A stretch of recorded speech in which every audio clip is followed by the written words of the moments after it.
Hello बच्चों, स्वागत करता हूँ आप सभी का एक नए वीडियो में। तो आप लोग कैसे, आशा करते हैं कि अच्छे से होंगे और अच्छे से पढ़ाई भी कर रहे होंगे। तो आज की इस वीडियो में हम देखने वाले हैं जनसंख्या का जो है, इसका जो है हम लोग दीर्घ उत्तरीय प्रश्न देखने वाले हैं। तो इसका जो है अति लघु उत्तरीय और लघु उत्तरीय बहुत ही पहले करवा चुके हैं। इसका जो दीर्घ उत्तरीय प्रश्न जो था ये छूट गया था, ये इस पर ध्यान नहीं दिए थे तो छूट गया था। बच्चों लोग को बहुत सारे कमेंट आने लगे सर दीर्घ उत्तरीय, तो फिर ख्याल आया कि अच्छा दीर्घ उत्तरीय जो है हम बनाए ही नहीं थे। और अति लघु उत्तरीय जो है, अति लघु उत्तरीय और लघु उत्तरीय जो है कम से कम समझिए 2 मंथ पहले ये जो है हम बना के और चैनल पे हम डाल दिए। तो अगर वो सब अगर आप अभी तक हो सकता है नहीं देखे हैं तो उसका लिंक जो हम डिस्क्रिप्शन में दे देंगे, और जो है या तो एंड स्क्रीन में यहाँ पे देखिए अंतिम में जो होता है ना एंड स्क्रीन, यहाँ पे हम दे देंगे, तो वहाँ से भी आप लोग जो है क्लिक करके देख सकते हैं। ठीक है, तो चलिए इसका जो हम लोग दीर्घ उत्तरीय प्रश्न देखते हैं। तो इसके स्टार्ट करने से पहले अगर आप चैनल पे नए होंगे तो चैनल को सब्सक्राइब कर लीजिए, ताकि इसी तरह का जब भी हम वीडियो डालें तो आपके पास क्या हो, नोटिफिकेशन पहुंचते रहे। इसलिए सब्सक्राइब करना जरूरी है और वीडियो को लाइक भी कर लीजिएगा। ठीक है, चलिए जल्दी हम सब स्टार्ट करते हैं। पहला क्वेश्चन देखिए क्या है कि भारत में जनसंख्या के वितरण और इसे प्रभावित करने वाले कारकों पर प्रकाश डाले। वितरण, वितरण मतलब होता है बांटना, फैलाव। वितरण आप लोग जानते हैं ना, वितरण करना बोलते हैं ना, हम लोग प्रसाद वितरण करेंगे यानी बांटेंगे। वही हो गया कि जो जनसंख्या है भारत में कहाँ कहाँ बटा हुआ है, कहाँ पे कितना है, क्या है, ये सभी हमको जानना है। और बोला इसे प्रभावित करने वाले कारकों पर प्रकाश डाले। चलिए इसका उत्तर देखते हैं। उत्तर उसका हो जाएगा कि भारत में जनसंख्या का भौगोलिक वितरण असमान है। वितरण जो है यानी बंटवारा जो है असमान है। बताइए, जैसे पूरे भारत में क्या सभी राज्य में समान जनसंख्या है? नहीं है, असमान है ना। तो वही बोला जा रहा है कि भारत में जनसंख्या जो है, भारत में जनसंख्या का भौगोलिक जो वितरण है असमान है। सबसे घनी आबादी मध्यवर्तीय मैदान तथा तटीय मैदान में मिलती है, और सबसे विरल आबादी जो है, विरल मतलब कम, विरल मतलब हो जाता है पतला, विरल मतलब क्या होता है पतला, यानी विरल आबादी जो है उत्तर के पर्वतीय भाग तथा मरुस्थलीय भाग में जलवर्षा के कमी के कारण जनसंख्या में कमी पड़ती है। तो जब जहाँ पे आप लोग जानते हैं कि जहाँ पे जनसंख्या जो है कम रहेगा, वहाँ पे कम रहने का कारण क्या होता है कि वहाँ पे बारिश नहीं होना। अब बारिश नहीं होगा, अच्छा से वर्षा नहीं होगा, तो वहाँ पे लोग रहेगा नहीं, क्योंकि वहाँ पे फसल वगैरह ये सब उगेगा है नहीं, तो लोग वहाँ पे ज़्यादा जो है रहेगा नहीं।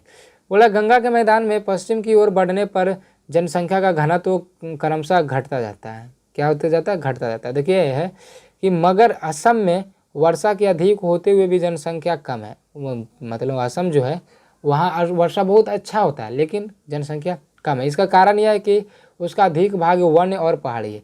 इसका कारण है किसी न किसी के, कोई भी अगर कुछ कारण होता है तो उसके पीछे भी कोई कारण होता है, यानी कोई अगर घटना है तो उसके पीछे कोई कारण होता है। तो असम में जो है बारिश बहुत अच्छा होता है लेकिन वहाँ पे जनसंख्या कम है। क्यों? क्योंकि वहाँ पे ज़्यादातर जो इलाका है पहाड़ी है और जो है पर्वतीय, मतलब क्या बोलते हैं उसको, पहाड़ी हो गया और वन्य हो गया, मतलब जंगल है। तो अब जंगल में लोग तो रहेगा नहीं, इसलिए वहाँ पे जो जनसंख्या कम है। इसी तरह से देखिए कि पंजाब हरियाणा में वर्षा कम होते हुए भी जनसंख्या अधिक मिलती है। कहीं कहीं पे देखिए जनसंख्या मतलब अधिक है। क्यों? क्योंकि जो मतलब बारिश है कम होता है। लेकिन अब कहीं कहीं पे बारिश कम होता है फिर भी जनसंख्या ज़्यादा है। ठीक ना, फिर भी जनसंख्या ज़्यादा है। इसका देखिए कारण क्या है? क्योंकि वहाँ सिंचाई के साधनों का विकास हुआ है। क्योंकि वहाँ सिंचाई के साधनों का विकास हुआ, बारिश नहीं होता है लेकिन जो खेती होता है वो सिंचाई करके कर लिया जाता है, इसलिए क्या है जो वहाँ पे जनसंख्या बहुत सारा। इस तरह से जो इसको देखिए याद रखिएगा। बोलिए, देखिए अब आगे देखते हैं हम लोग। सॉरी देखिए, देखिए जबकि उसका क्षेत्रफल देश के समस्त क्षेत्रफल का 1/3 है। इसका कारण यह है कि मैदानी भाग का उपजाऊ होना। भारत में दिल्ली, पश्चिम बंगाल, बिहार और केरल क्षेत्र सबसे अधिक बसे हुए देश है। मतलब इसमें जो है ना सबसे अधिक जनसंख्या है। ठीक ना, दिल्ली में हो गया, पश्चिम बंगाल में हो गया, बिहार, केरल, ये सभी में। यहाँ पे थोड़ा सा रुकिए, यहाँ पे जनसंख्या की बात नहीं हो रहा, हम लोग बीच में छोड़ दिए ना, इसलिए यहाँ से बात अलग निकल गया।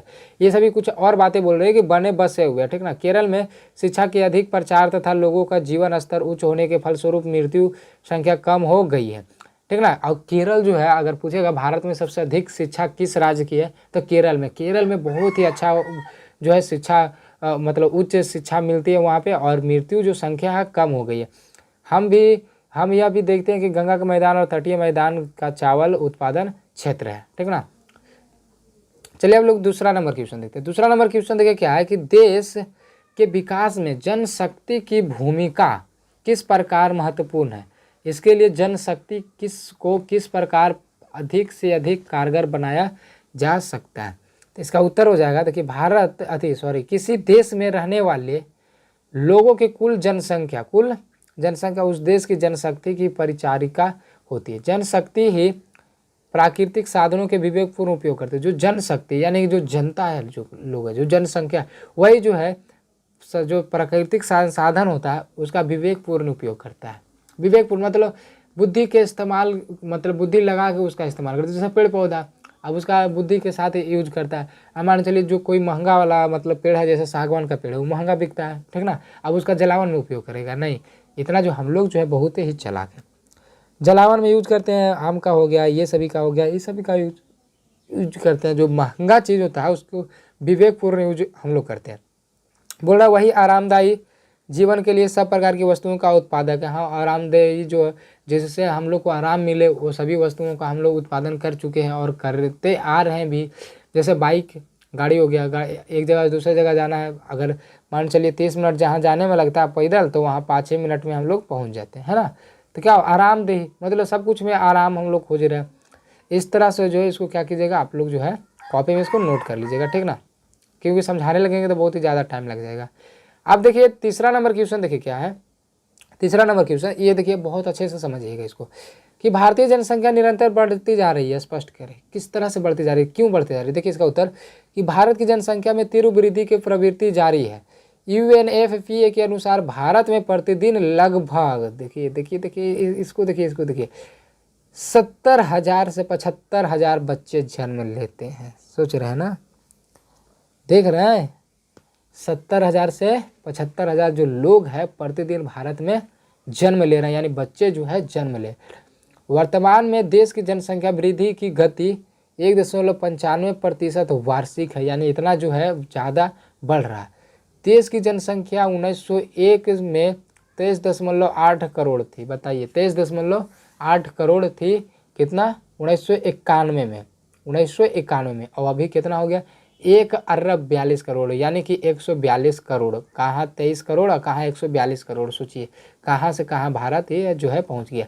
जो अगले 50 वर्ष में अर्थात 1951 में लगभग 12 करोड़ बढ़कर यानी कि 36 करोड़ हो गई, यानी कि 50 साल में मात्र 36 मतलब 12 करोड़ बढ़ा। अब देखिए 1951 से 1951 के बीच 40 वर्षों की अवधि में, अवधि मतलब समय, जनसंख्या 84 करोड़ हो गई। देख रहे हैं कितना तेज़ी से बढ़ गया, कितना तेज़ी से बढ़ गया, सीधे जो है 36 से 84, और वो भी 40 साल में ही। अर्थात इस दौरान कुल जनसंख्या में 48.5 करोड़ जुड़े, यानी कितना ये जो 40 साल में जो है कितना बढ़ा, तो 48 करोड़। उपलब्ध आंकड़े से यह स्पष्ट होता है कि जनसंख्या नीति अपनाए जाने के बाद भी भारतीय जनसंख्या में तीव्र वृद्धि हो रही।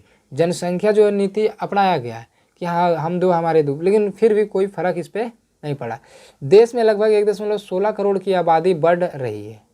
इसके कारण भारत में विश्व के लगभग 17% आबादी रह रही है। मतलब विश्व में जितना भी है ना, विश्व में मान के चलिए कि इतना आदमी है, विश्व में इतना आदमी है, तो भारत में अकेले जो है 17% है, अकेले जो क्या है 17%। और चीन को भी अगर मिला देंगे ना, तो भारत और चीन मिलकर 37% अकेले जो है बना देता है। यानी दुनिया में आप लोग समझिएगा, दुनिया में जो है 195 देश है। दुनिया में कितना है 195 देश।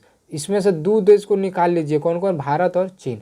2 को निकाल लेते हैं ना, तो आधा जनसंख्या लगभग हो जाता है, लगभग में आधा जनसंख्या हो जाता है, समझा। और आधा में ये दोनों मतलब भारत और चीन, और आधा में 193 देश सोचिए कहाँ पहुँचा जा रहा है, ठीक ना। तो इसको क्या कीजिएगा आप लोग जो है इसको कोशिश कीजिएगा नोट करने का, ठीक है। चलिए अब आप लोग चौथा क्वेश्चन देखिए। चौथा में क्या है, भारत में जनसंख्या वितरण का वर्णन करें। वही वितरण मतलब बांटना, कहाँ कहाँ पे क्या है, ये सभी जो हम लोग देखने वाले। इसमें चलिए इसका उत्तर देखते हैं। जनसंख्या वितरण का संबंध मूलतः जनसंख्या के घनत्व के वितरण से है, क्योंकि इसके द्वारा प्रति क्षेत्र इकाई पर जनसंख्या के भार का पता चलता है। देखिए जनसंख्या घनत्व क्या होता है कि 1